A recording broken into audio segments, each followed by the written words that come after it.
Assalamualaikum warahmatullahi wabarakatuh.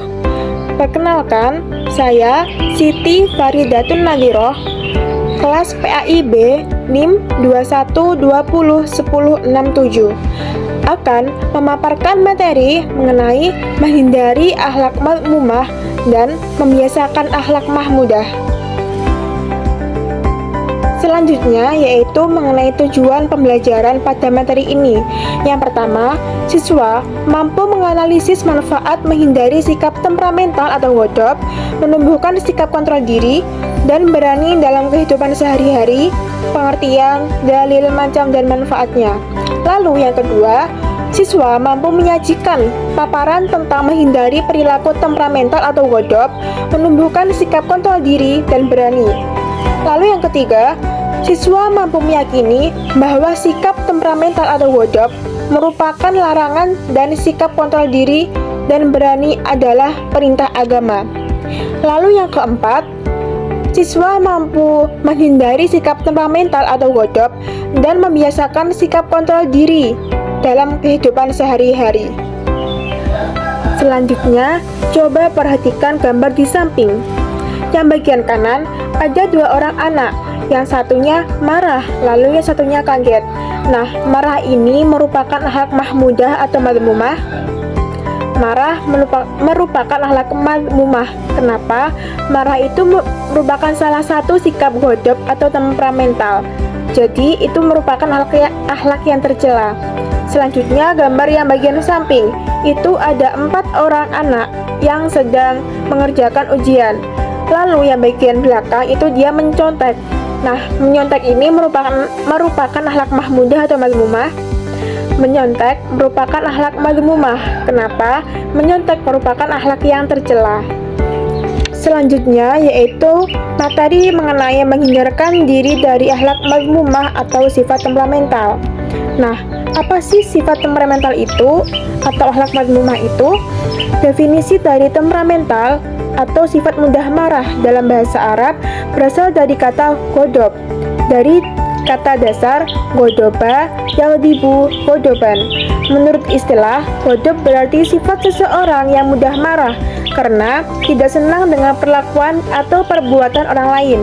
Sifat amarah ini selalu mendorong manusia untuk bertingkah laku buruk. Lalu Imam An-Nawawi menyebutkan bahwa marah adalah tekanan nafsu dari hati yang mengalirkan darah pada bagian wajah yang mengakibatkan kebencian kepada seseorang. Selanjutnya yaitu penyebab dari sifat temperamental.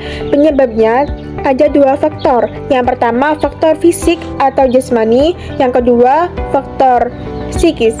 Untuk faktor yang jasmani, yang pertama yaitu karena kelelahan yang berlebihan, yang kedua kekurangan zat-zat tertentu, yang ketiga reaksi hormon kelamin.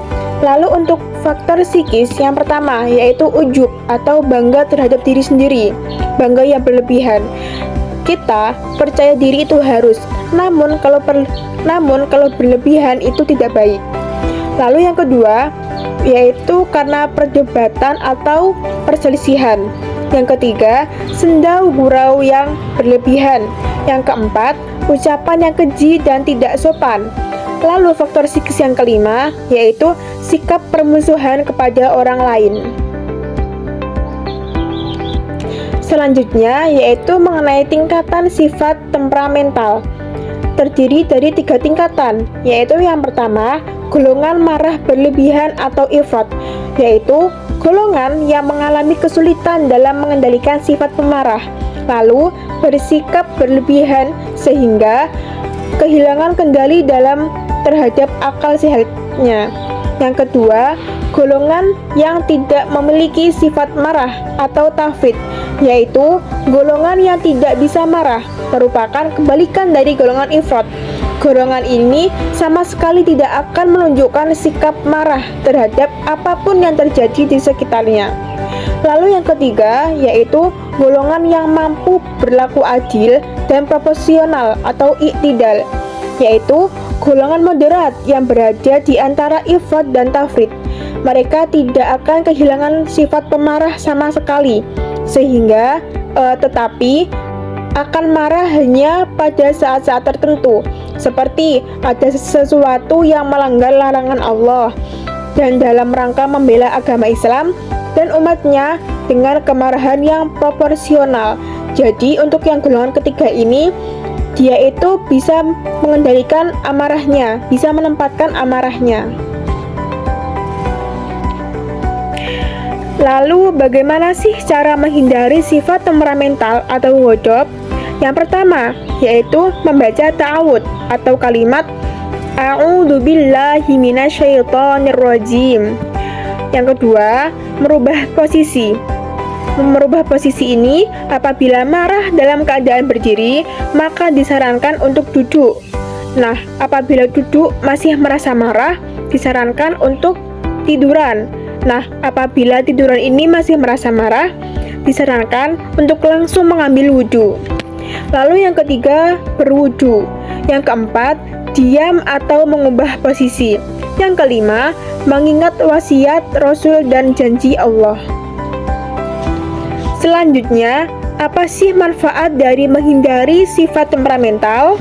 Yang pertama, yaitu membawa kebahagiaan. Yang kedua, menghindarkan kebencian dan permusuhan. Lalu yang ketiga, mendapatkan pahala yang sangat besar dari Allah Subhanahu wa Ta'ala. Lalu selanjutnya yaitu materi mengenai kontrol diri.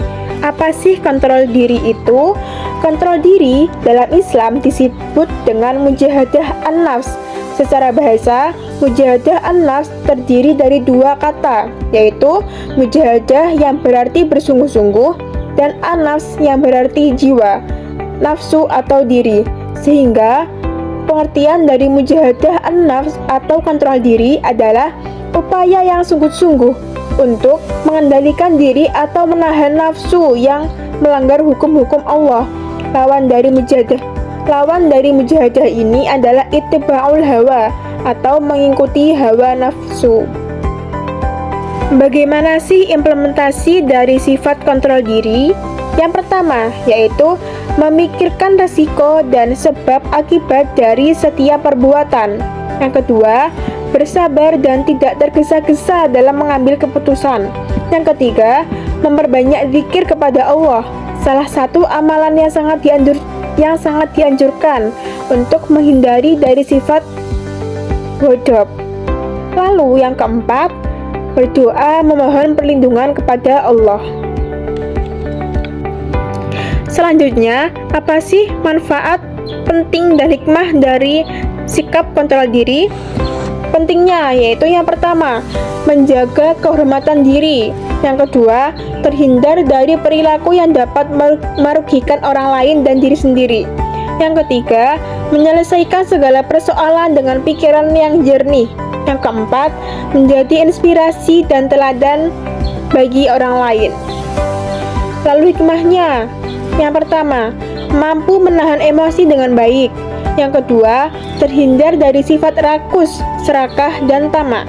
Yang ketiga, terhindar dari kesalahpahaman yang tidak perlu. Yang keempat, sabar dalam menghadapi musibah dan cobaan dari Allah. Terakhir, mampu bergaul dan bersosialisasi dengan baik di masyarakat. Selanjutnya yaitu mengenai definisi berani membela kebenaran. Berani dalam Islam sering disebut dengan istilah syaja'ah. Menurut bahasa, syaja'ah berarti berani dan gagah. Sedangkan arti syaja'ah menurut Islam adalah keteguhan hati, kekuatan, pendirian untuk membela kebenaran dengan cara yang kesatria dan terpuji. Syaja'ah merupakan suasana batiniah seseorang yang direalisasikan dalam sikap lahiriah untuk berani mengambil tindakan dengan penuh keyakinan dan siap dengan segala resikonya. Keputusan untuk berani mengambil tindakan ini harus dilandaskan pada kebenaran dan keadilan sesuai dengan norma agama, adat istiadat maupun hukum positif yang berlaku agar mendapat ridho dari Allah Subhanahu wa Ta'ala. Lalu, bagaimana implementasi dan faktor pembentuk sikap berani membela kebenaran. Yang pertama, berani menghadapi musuh di medan pertempuran atau jihad fisabilillah. Yang kedua, berani mengatakan kebenaran. Ketiga, berani menyimpan dan menjaga rahasia. Yang keempat, memiliki daya tahan tubuh yang kuat. Yang kelima, mampu mengendalikan hawa nafsu. Selanjutnya, berani mengakui kesalahan dan berani objektif menilai diri sendiri. Lalu, faktor pembentuk sikap dari berani membela kebenaran. Yang pertama, takut kepada Allah. Yang kedua, mencintai kehidupan akhirat. Yang ketiga, tidak takut menghadapi kematian. Selanjutnya, tidak ragu-ragu dengan kebenaran. Yang kelima, tidak materialis dalam berjuang. Selanjutnya, berserah diri dan yakin akan pertolongan Allah. Dan yang terakhir, kristalisasi pendidikan karakter dari keluarga, masyarakat, dan sekolah.